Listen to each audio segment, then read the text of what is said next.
कि आपने क्या मांगा, इसके कुछ वीडियोस मैंने देखे हैं। वाह।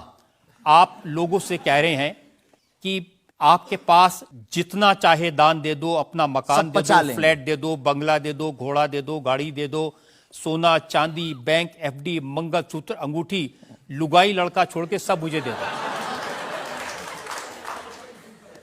ये हमारा डिस्क्लेमर रहता है दरबार के पहले का।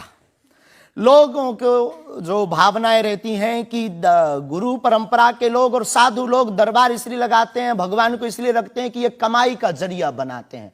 और हमने अपने दरबार में बैनर लगा करके वो माइक पर ठोक करके बोलते हैं कि यहाँ किसी भी प्रकार का शुल्क, फीस, दक्षिणा नहीं लगता।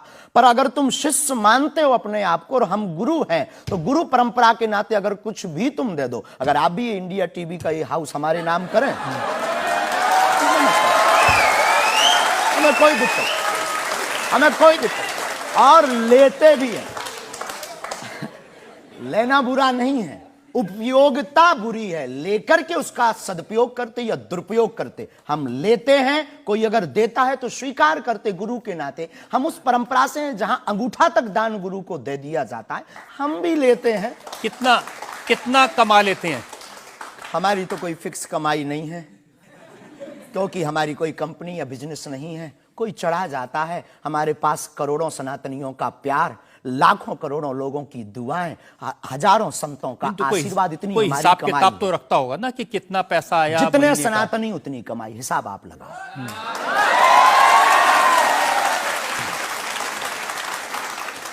ज्यादा बातें इसलिए होती हैं कि आप जो स्टंट करते हैं पब्लिसिटी के लिए, आप ऐसी ऐसी बातें कह देते हैं। आप कहते हैं कि बिना वीजा के हनुमान जी रावण की लंका में घुस गए थे। ये जो मॉडर्न युवान भाई बहन है, इनको लंका प्रवेश के बारे में बताएंगे तो इनको ये लगता है कि ये घिसी पिटी बातें इनके दादा परदादा बताते रहे, ये बेचारे ऊब गए। इनको कुछ ऐसा चाहिए कि उस अध्यात्म से कनेक्ट हो पाए। और जैसे रावण ने मुझसे फोन पे बात की। हाँ, बिल्कुल, हम वही बोलने ही वाले थे। लगता है आज हमारी शक्ति आपके पास पहुंच गई।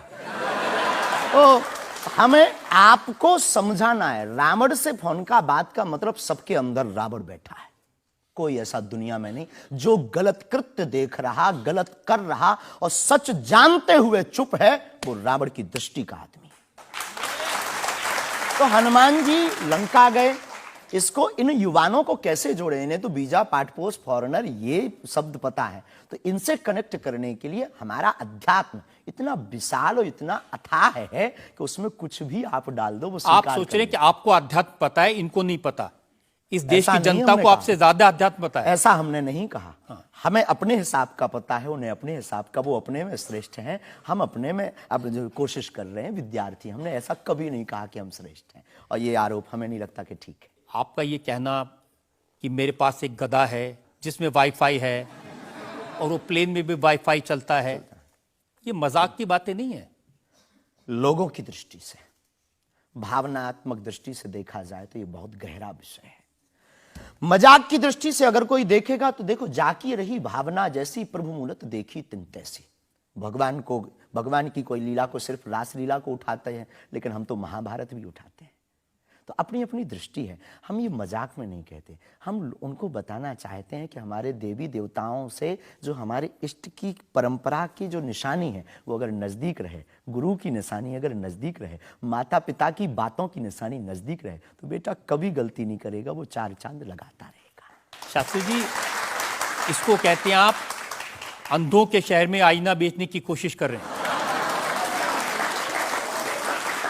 ऐसा हमारा भाव नहीं है, अपितु हमारा भाव ये है कि उस केवल वाईफाई को हम बताते नहीं, उसकी महिमा भी बताते हैं, और दरबार में आने वाले लोगों को उसकी महिमा का अनुभव भी कराते हैं। तो फिर वो जो बात मजाक की है ना, वो फिर अध्यात्म, आस्था, ईश्वर से जुड़ करके नास्तिक भी आस्तिक बन जाता है। देखिए, आपको भोले भाले लोगों को बताना चाहिए कि भाई ये मैं मजाक में कह रहा हूं, विनोद हम कहते हैं, और ये मैं असल में बहुत बार बोलते हैं विनोद हम कर रहे हैं, हम बहुत बार बोलते हैं। अब कोई हमारे विनोद को सीरियस ले ले तो वो उसका निजी अनुभव है।